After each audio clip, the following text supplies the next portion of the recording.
Hello दोस्तों, आप सबका स्वागत है आपके अपने यूट्यूब चैनल हाइनेस एकेडमी में। दोस्तों, आज के इस वीडियो में हम लोग साइंस का लेक्चर लेकर आए हैं। एंड जो भी स्टूडेंट कम्पिटिटिव एग्जाम्स के प्रिपरेशन कर रहे हैं, आपके लिए वीडियो हेल्पफुल होगा। सो आप लोग इस वीडियो को एंड तक देखें। एंड खास तौर पे जो भी नेवी के स्टूडेंट हैं या कोस्ट गार्ड के प्रिपरेशन करने वाले स्टूडेंट हैं, उनके लिए वीडियो इंपॉर्टेंट होगा, क्योंकि कुछ ही दिनों में आप लोगों का एग्ज़ाम होने वाला है। सो आप लोग इस वीडियो को एंड तक देखें। एंड इसके अलावा जो भी कम्पिटिटिव एग्जाम्स हैं, ऑलमोस्ट हर एग्ज़ाम में आपका जो साइंस का क्वेश्चन है पूछा जाता है। सो आप लोग इस वीडियो को एंड तक देखें। सो दोस्तों, इसी के साथ आज के इस वीडियो को स्टार्ट करते हैं। सो फर्स्ट क्वेश्चन है, SI unit of frequency. So frequency का एसआई मात्रक क्या होता है? सो इसका एसआई मात्रक हर्ज होता है। एंड ऑडिबल साउंड रेंज की फ्रीक्वेंसी की बात करें तो 20 हर्ज से 20,000 हर्ज होता है। नेक्स्ट है इंफ्रासोनिक साउंड। सो इसका फ्रीक्वेंसी की बात करें तो 20 हर्ज से कम होता है। एंड अल्ट्रासोनिक साउंड, जो कि इसका फ्रीक्वेंसी जो होता है 20,000 हर्ज से ज़्यादा होता है। एंड व्हेल मछली जो होता है, व्हेल मछली, वो जो साउंड निकालता है वो अल्ट्रासोनिक साउंड होता है। सो अधिकतर एग्जाम में पूछ लिया गया है, सो आप लोग इसे याद रखेंगे। फ्रीक्वेंसी के कुछ फार्मूलेस की बात करें तो फ्रीक्वेंसी बराबर होता है 1/t, टी इनवर्स होता है। एंड टी क्या है तो टाइम पीरियड है। सो छोटा छोटा और छोटा मोटा जो एग्जाम्पल है, क्वेश्चंस है, वह पूछ लिया जाता है एग्जाम में। सो आप लोग इसे याद रखेंगे। इसके अलावा एक और फार्मूला होता है फ्रीक्वेंसी का, जो कि c/λ होता है। एंड c क्या है तो वेलोसिटी ऑफ वेव है। लेमडा क्या है, वेवलेंथ ऑफ वेव, ठीक है। एंड वेवलेंथ की ऐसा यूनिट की बात करें तो मीटर होता है। एंड स्पीड तो मीटर पर सेकेंड में होता है। नेक्स्ट क्वेश्चन है, ऐसा unit of magnetic flux density. So magnetic flux density का ऐसा ही मात्रक कौन सा होगा? सो टेस्ला जो है इसका ऐसा ही मात्रक है। एंड टेस्ला जो कि टी सिंबल से डिनोट किया जाता है। नेक्स्ट क्वेश्चन है, Faraday is the unit of. So Faraday जो है वह किस चीज का यूनिट है? सो चार्ज जो है, चार्ज का यूनिट होता है फराडे। एंड 1 फराडे में 96,500 कूलम जो है होता है। चार्ज की बात करें तो चार्ज का एक फार्मूला होता है Q = IT। एंड यह इस पे भी क्वेश्चंस पूछा गया अधिकतर एग्जाम्स में, जो कि बहुत हल्का होता है, मीन्स बहुत आसान होता है, सिंपल होता है। आप लोग इसे करेक्ट कर सकते हैं। सो यहाँ पे Q जो है चार्ज है, I क्या है तो करंट है, एंड T टाइम पीरियड है। सो आप लोग इसे याद रखेंगे। नेक्स्ट क्वेश्चन है, electrical power is equal to. So electrical power किसके बराबर होता है? एक हम लोगों ने मैकेनिकल पावर पढ़े थे हम लोग। सो मैकेनिकल पावर क्या होता है? Mechanical power is equal to होता है वर्क बाय टाइम, ठीक है। वर्क बाय क्या होता है? टाइम होता है। एंड पावर की ऐसा यूनिट की बात करें तो क्या होता है? वाट होता है। हम लोग कल लेक्चर्स में, और जो कल वाला लेक्चर्स था उसमें हम लोग डिस्कस कर चुके थे। सो जो भी स्टूडेंट जो कि फर्स्ट लेक्चर नहीं देखे हैं साइंस का, उसको देख लीजिए, क्योंकि 40 और 50 क्वेश्चन उसमें कवर किया गया है।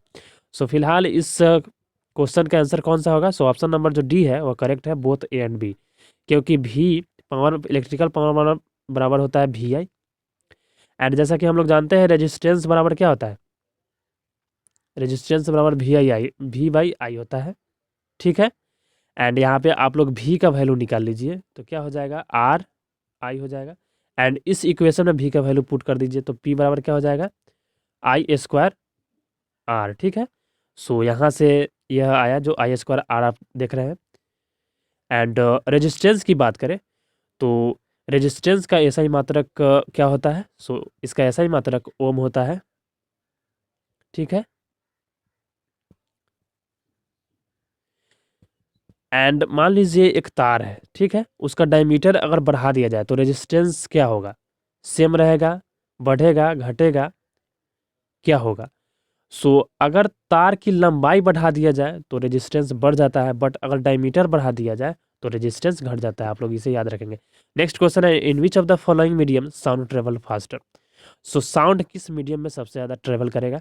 एंड साउंड की बात करें तो साउंड को मीडियम चाहिए होता है, माध्यम चाहिए होता है इसको ट्रेवल करने के लिए।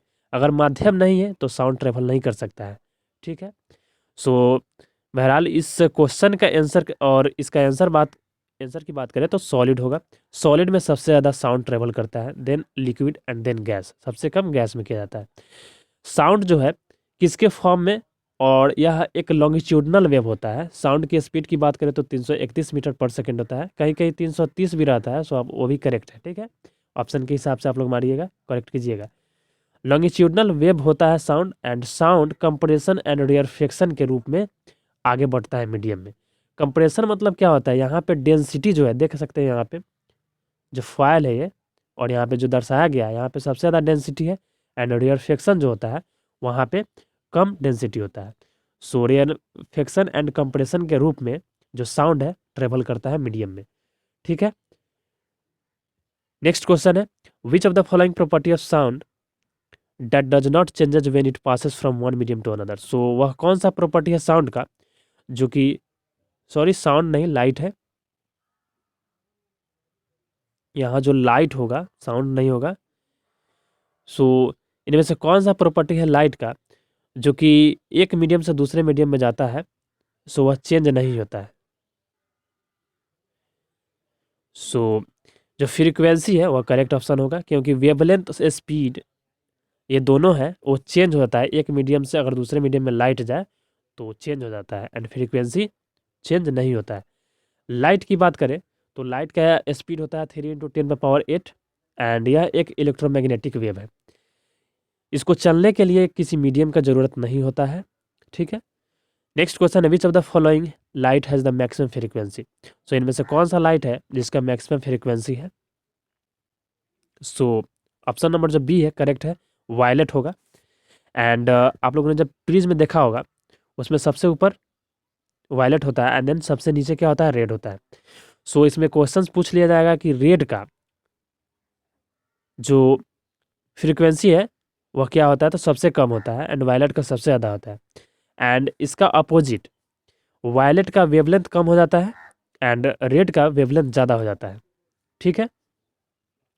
वायलेट की बात करें तो वायलेट का सबसे ज़्यादा मैक्सिमम एनर्जी होता है, वहीं पे रेड का जो एनर्जी होता है सबसे कम होता है, ठीक। और रेड जो है, और ये भी क्वेश्चन पूछ सकता है कि जो सन होता है वह हमें लाल क्यों दिखता है। सो जो रेड कलर है सबसे कम स्कैटर होता है, इसी की वजह से हमें लाल कलर दिखता है। नेक्स्ट क्वेश्चन है, if a lift is going up with acceleration the apparent weight of the body is. So मान लीजिए आप लिफ्ट में है एंड आप लिफ्ट ऊपर जा रहा है, तो आपका वेट जो है उस समय क्या हो सकता है। सो ऑप्शन देखिए और कौन सा ऑप्शन सही है आप लोग गेस कीजिए। जैसे एक लिफ्ट है, यहाँ पे कोई आदमी खड़ा है, ठीक है, और यह लिफ्ट ए एक्सेलरेशन से ऊपर जा रहा है। तो मान लीजिए फ्री बॉडी डायग्राम बनाते हैं, तो इस बॉडी का और इस बॉडी पे नॉर्मल रिएक्शन ऊपर लगेगा, ठीक है। नीचे बॉडी का कुछ मास होगा तो इसका फोर्स जो है mg नीचे लगेगा, एंड एक्सेलरेशन ऊपर की तरफ, क्योंकि लिफ्ट जो है ये एक्सेलरेशन से ऊपर की तरफ जा रहा है। सो यहाँ पे अगर डिराइव हम लोग करें तो देखिए यहाँ पे क्या हो जाएगा, एफ नेट बराबर क्या होता है, एफ नेट m/g होता है, ठीक है। तो यहाँ एफ नेट क्या है, एफ नेट यहाँ ma हो जाएगा, एंड इधर क्या हो जाएगा, सॉरी यहाँ पे एफ नेट जो है, F net is equal to n-mg हो जाएगा। यह इसलिए क्योंकि जो एक्सेलरेशन है वह ग्रेविटी से ज़्यादा होगा, इसीलिए यह ऊपर जा रहा है। नहीं तो अगर ग्रेविटी से कम होता तो ऊपर जाता ही नहीं, नीचे रहता है लिफ्ट। एंड एफ नेट की बात करें तो mg हो जाएगा, mg इज इक्वल टू क्या हो जाएगा, n-mg। यहाँ से n का वैल्यू आप लोग निकालिए तो क्या हो जाएगा, mg plus ma, and m को बाहर कर लीजिए आप लोग तो g प्लस a, मीन्स पहले g रहा होगा mg, अब m into g plus a है, मीन्स पहले से जो उसका वेट है ज़्यादा हो जाएगा, तो more than the true weight, जितना उस आदमी का वेट होगा उससे ज़्यादा वेट होगा, ठीक है। जैसा कि आपने देख लिया इस डेरिवेशन में क्या हो जाता है, n बराबर m g प्लस a। अगर वही लिफ्ट जो नीचे आता होगा तो यहाँ पे हो जाएगा एम जी माइनस ए, मीन्स जितना उसका वेट होगा उससे कम प्रतीत होगा। नेक्स्ट फ्री फॉल की बात करें, इसी से रिलेटेड एक टर्म है फ्री फॉल। तो फ्री फॉल होता क्या है? So body fall under gravity, gravity के अंडर बॉडी फॉल करता है एंड जो भी रेजिस्टेंस है एयर का उससे कुछ प्रभाव उससे पड़ता नहीं है।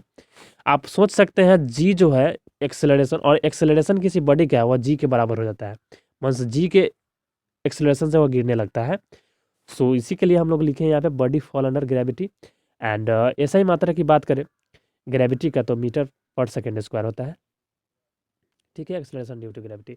नेक्स्ट क्वेश्चन है which of the following scientist that gave the principle of flotation.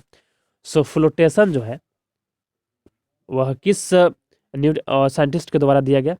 So Archimedes है, यह फ्लोटेशन प्रिंसिपल दिया था। एंड इसमें बेसिकली बताया गया था कि जैसे कि कोई भी ऑब्जेक्ट आप पानी में रखते हैं, फ्लूइड में रखते हैं, सो उसके वेट के अनुसार और जितना उसका वेट है उतना लिक्विड डिस्प्लेस करेगा और वही लिक्विड उस पर फोर्स अपवर्ड डायरेक्शन में लगाएगा, जिसे हम उस फोर्स को बोलते हैं बायोंसी फोर्स, ठीक है। और इसमें 3 कंडीशन दिया गया है, जैसे कि आप देख सकते हैं यहाँ पे 3 कंडीशन है। बायोंट फोर्स,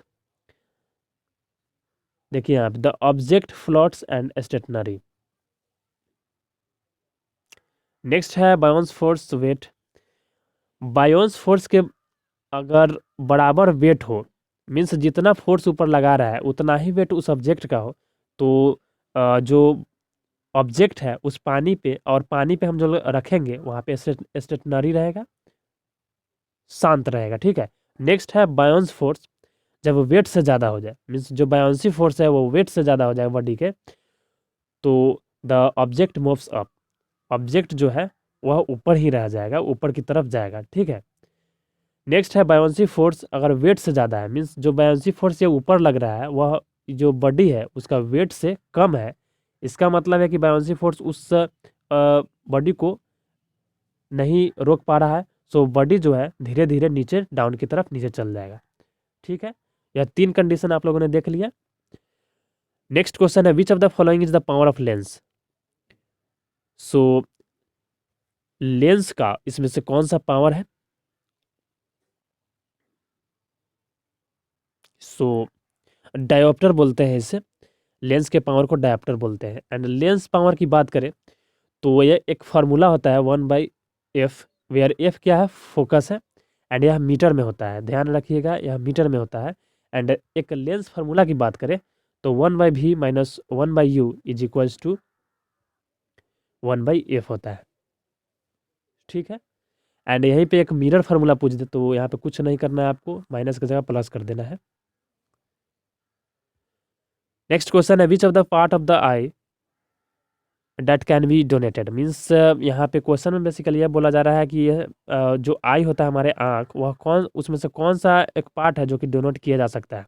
जैसा बोलता है ना कि हाँ कोई आदमी है वह आँख दान में दे दी, तो उसका क्या चीज़ और आई का कौन सा पार्ट दान में दिया जाता है, डोनेट किया जाता है?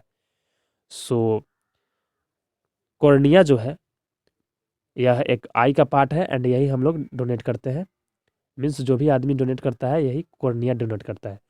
आई की बात करें तो नॉर्मल ह्यूमन बॉडी का लिस्ट डिस्टिंक्ट विजन जो कि 25 सेंटीमीटर होता है। आई से रिलेटेड 2 डिजीज होती है, एक मायोपिया होता है एंड एक हाइपरमेट्रोपिया होता है।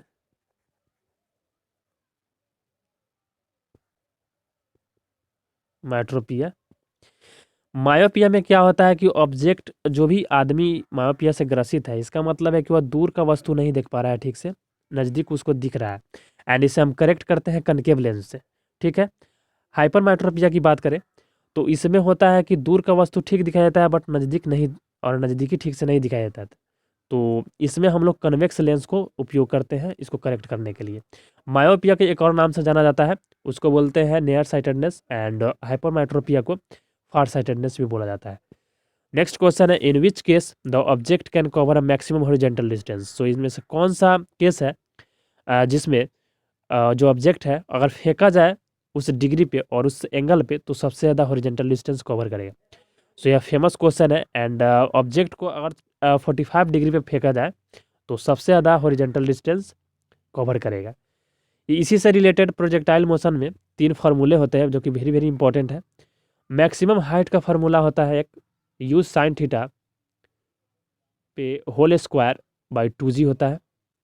नेक्स्ट है time of flight 2 into u sine theta by g होता है। एंड हॉरिजेंटल रेंज की बात करें तो u square sine 2 theta by g होता है। वेरी वेरी इंपॉर्टेंट है। जो भी एयरफोर्स के कैंडिडेट्स हैं और नेवी SSR AA के कैंडिडेट्स हैं उनके लिए बहुत इंपॉर्टेंट है, क्योंकि इससे क्वेश्चंस आता है। सो आप लोग इसे याद कर लीजिएगा। नेक्स्ट क्वेश्चन है the colour of eye depends upon. So आँख जो नीला कलर होता है, भूरा कलर होता है, काला कलर होता है, वह किसके वजह से होता है? सो यहाँ पे आइरिस जो है, यहाँ पे जो पोर्शन यहाँ दिखाया गया है आइरिस, इसके वजह से आँख का कलर चेंज होता है। नेक्स्ट है इसमें कुछ आप देख सकते हैं जो भी आई है उसका पार्ट्स का नाम दिया हुआ है। यहाँ पे एक कॉर्निया है जो कि इसे डोनेट किया जा सकता है। आई की यही एक पार्ट है जो कि डोनेट किया जा सकता है। नेक्स्ट यहाँ रेटिना है जहाँ पे हम लोग का इमेज बनता है किसी भी चीज़ का। नेक्स्ट है यह आई लेंस होता है, यह प्यूपिल होता है। एंड जो भी यहाँ पे इमेज बनता है यहाँ पे रेटिना पे, इसका जो सिग्नल है वह ऑप्टिक नर्व के द्वारा ब्रेन में भेजा जाता है। ठीक है। नेक्स्ट क्वेश्चन है the element used by Rutherford in his famous scattering experiment. So scattering experiment जब रदरफोर्ड ने किया था तो इसमें से कौन सा धातु को इस्तेमाल किया था? सो यह गोल्ड है। एंड गोल्ड इसलिए किया गया था क्योंकि यह एक मेलिएबल होता है। मेलिएबल मीन्स कि इसे पीट कर एक थिन शीट में एक चदरा के रूप में हम लोग इसे कन्वर्ट कर सकते हैं। एंड इस एक्सपेरिमेंट के लिए यही एक धातु था जो कि सुटेबल था। ठीक है। रदरफोर्ड स्कैटरिंग एक्सपेरिमेंट की बात करें तो बेसिकली यह इन्वेस्टिगेशन एटॉमिक स्ट्रक्चर के बारे में इन्होंने देखा था। और इसी से पता चला था कि हाँ, बीच में जो भी एटम होता है उसके बीच में एक हेवी ब्लॉक है, जो कि उन्होंने उस ब्लॉक को न्यूक्लियस दिया नाम। एंड न्यूक्लियस में बेसिकली प्रोटॉन एंड न्यूट्रॉन होता है। ठीक है। एंड इसके साइड में इलेक्ट्रॉन का भ्रमण होते रहता है। एटम जो होता है उसके साइड में इलेक्ट्रॉन का भ्रमण होते रहता है। ठीक है। नेक्स्ट क्वेश्चन है plum pudding model is given by. Plum pudding एक मॉडल दिया था। सो यह कौन साइंटिस्ट के द्वारा दिया गया था? सो जे थॉमसन जो है इनके द्वारा दिया गया था। एंड इसी एक्सपेरिमेंट के बदौलत उन्होंने जो इलेक्ट्रॉन है उसका आविष्कार किया था। ठीक है। नेक्स्ट क्वेश्चन है which of the following is the main component of biogas. So biogas का इनमें से कौन सा मेन कंपोनेंट है? सो मीथेन जो है वह बायोगैस का मेन कंपोनेंट है। एंड CH4 इसका फार्मूला होता है। नेक्स्ट LPG की लिक्विफाइड पेट्रोलियम गैस जो होता है उसका कंपोनेंट की बात करें, मेन कंपोनेंट तो ब्यूटेन होता है, C4H10। एंड CNG की बात करें कंप्रेस्ड नेचुरल गैस तो मीथेन ही होता है अगेन। सो नेक्स्ट क्वेश्चन है which of the following gases present in the bottle of cold drink. So यह भी एक इंपॉर्टेंट क्वेश्चन है। कोल्ड ड्रिंक जो होता है उसके बॉटल में कौन सा गैस भरा जाता है, फिल किया जाता है? सो CO2 है, कार्बन डाइऑक्साइड। एंड यहीं पे जो चिप्स होते हैं, लेज या ये सब आते हैं, उसमें कौन सा गैस भरा जाता है? सो नाइट्रोजन होता है उसमें। एंड इस बोतल में, कोल्ड ड्रिंक के बोतल में कार्बन डाइऑक्साइड होता है। ड्राई आइस की बात करें तो सॉलिड कार्बन डाइऑक्साइड जो होता है उसे ड्राई आइस कहते हैं।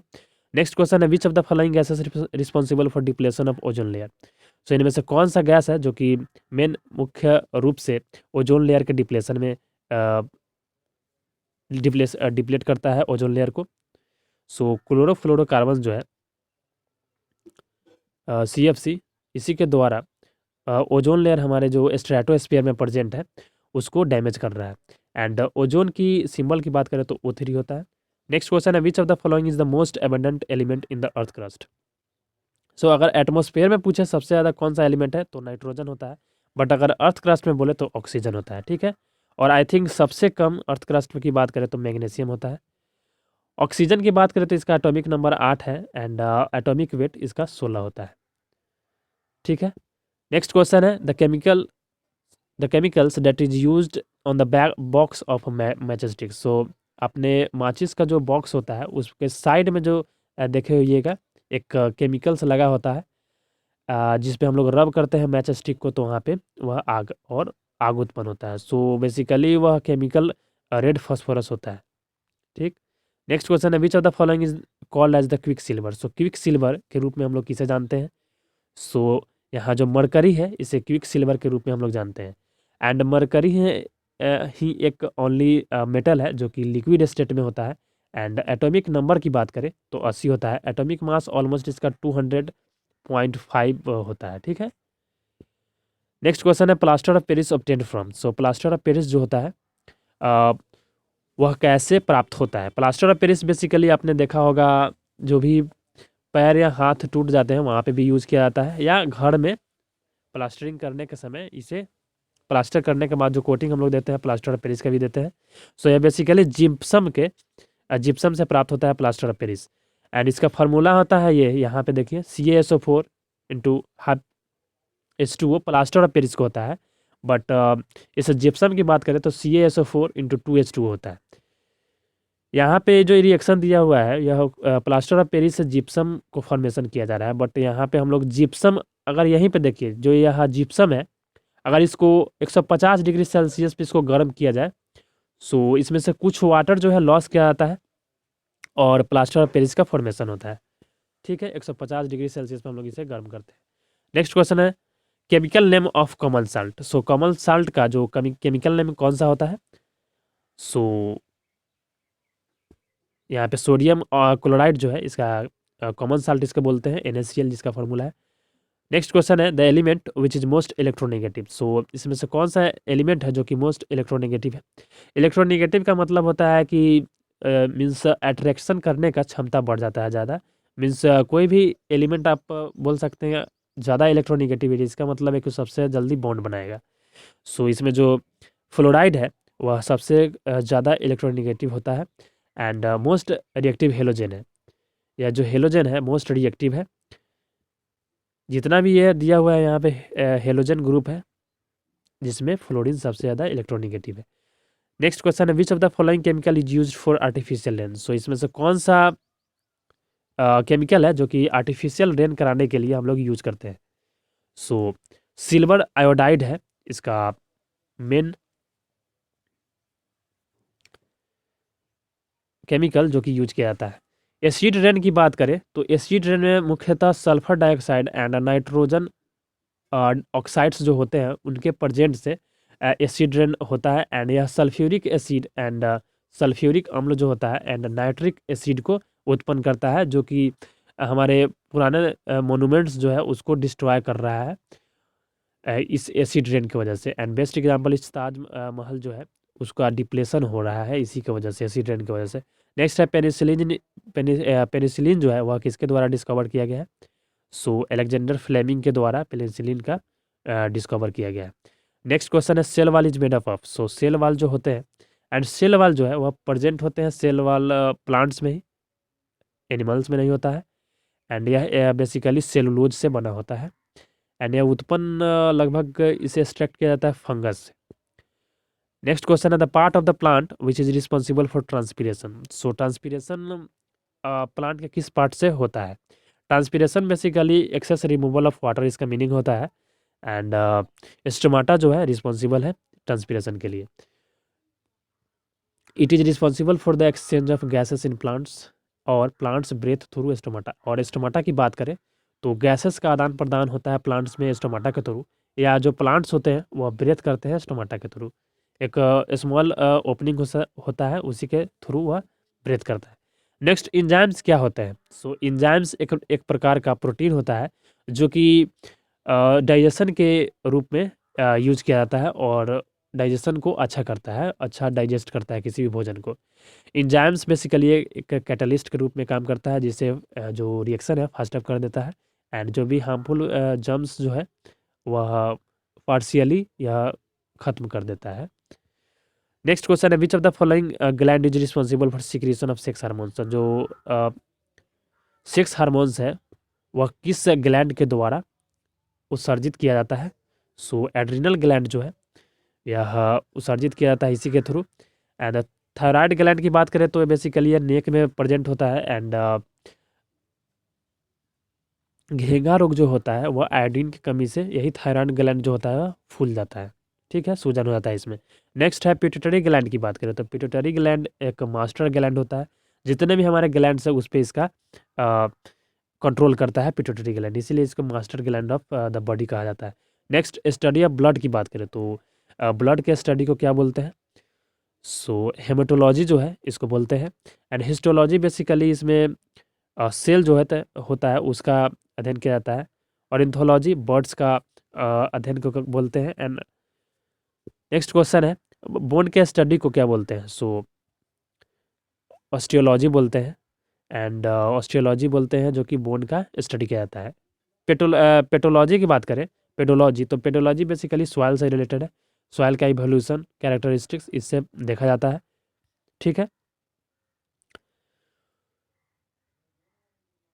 और सेल मस्कुलर मसल सिस्टम जो होता है उसका अध्ययन को हम माइकोलॉजी बोलते हैं, माइकोलॉजी नहीं, मायोलॉजी। सो दोस्तों आज के इस वीडियो में बस इतना ही, उम्मीद करता हूँ वीडियो आपके लिए इंपॉर्टेंट होगा। दोस्तों इसमें 32 क्वेश्चन ही थे बट एक्सप्लेन करने में ज़्यादा टाइम लग गया है। एंड इसमें आप लोगों को बता दूं जो भी एक्सप्लेन इसके अलावा किया गया है बहुत इंपॉर्टेंट है, जो कि ज़्यादातर जो है ना एग्जाम में देखा जाता है। सो आप इस वीडियो को लाइक ज़्यादा से ज़्यादा करें, अपने दोस्तों के साथ शेयर करें जो भी स्टूडेंट प्रिपरेशन कर रहे हैं। एंड इसका जो PDF है आपको टेलीग्राम पे प्रोवाइड कर दिया जाएगा। जो भी स्टूडेंट टेलीग्राम को ज्वाइन नहीं किए हैं कृपया ज्वाइन कर ले। एंड आंसर के साथ हम लोग वहाँ पे आपको PDF प्रोवाइड कर देंगे। सो आज के लिए बस इतना ही। That's all from my side. Thank you and have a nice day.